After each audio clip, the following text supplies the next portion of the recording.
Assalamualaikum warahmatullahi wabarakatuh. Hai semuanya. Perkenalkan, aku Arif Fadila dari jurusan PGSD Universitas Negeri Semarang dengan NIM 2301050166. Nah, di sini teman-teman ada tahu nggak apa itu pendidikan norma?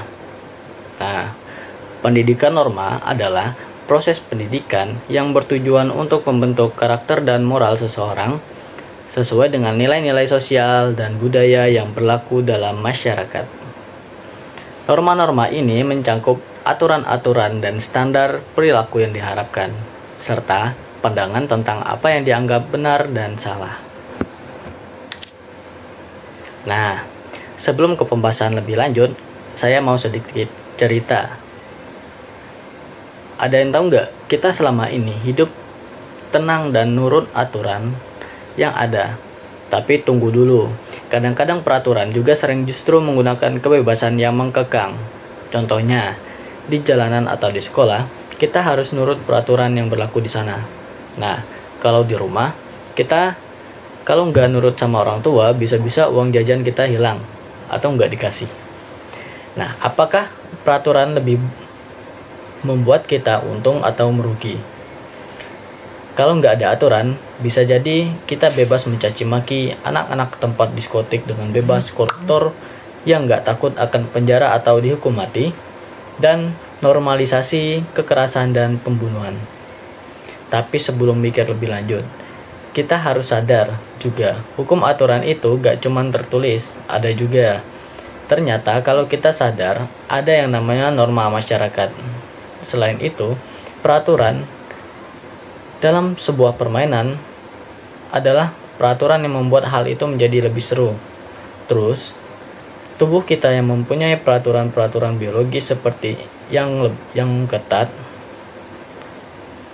Nah, yang lebih mudahnya, sadarkan teman-teman kalau sehari-hari kita mencoba berbahasa yang baik dan benar agar lawan bicara mudah memahami dan tidak tersinggung sama kita.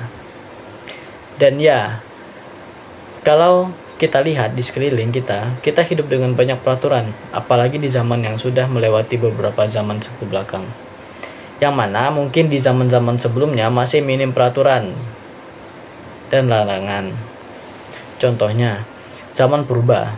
Ya mungkin di sana cuman hukum alam saja yang berlaku. Nah, balik lagi ke awal, di sini saya akan sedikit menyampaikan pentingnya pendidikan norma.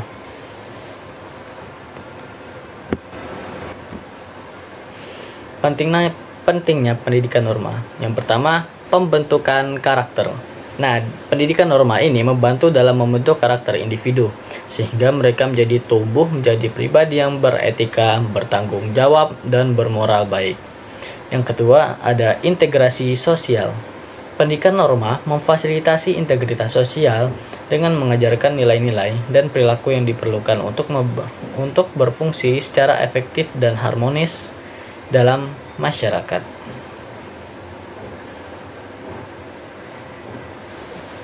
Kemudian yang ketiga adalah pencegahan perilaku menyimpang. Dengan memahami dan mematuhi norma-norma, individu lebih cenderung menghindari perilaku menyimpang yang dapat merugikan diri sendiri, entah itu orang lain atau bahkan masyarakat. Yang keempat, penghargaan terhadap keragaman. Pendidikan norma juga dapat mengajarkan penghargaan terhadap keragaman budaya dan pandangan hidup yang berbeda, sehingga mendorong toleransi dan harmoni sosial. Nah, kemudian mungkin ini yang terakhir, yakni membangun masyarakat. Pendidikan norma berperan dalam pembangunan masyarakat yang lebih adil dan sejahtera, yang mempromosikan nilai-nilai seperti keadilan, kejujuran, dan kerjasama. Nah, mungkin hanya sekian sedikit informasi dari saya. Apabila ada keliruan atau salah kata maupun salah dalam menyampaikan informasi, saya mohon maaf. Saya akhiri, wabillahi taufiq wal hidayah. Wassalamualaikum warahmatullahi wabarakatuh.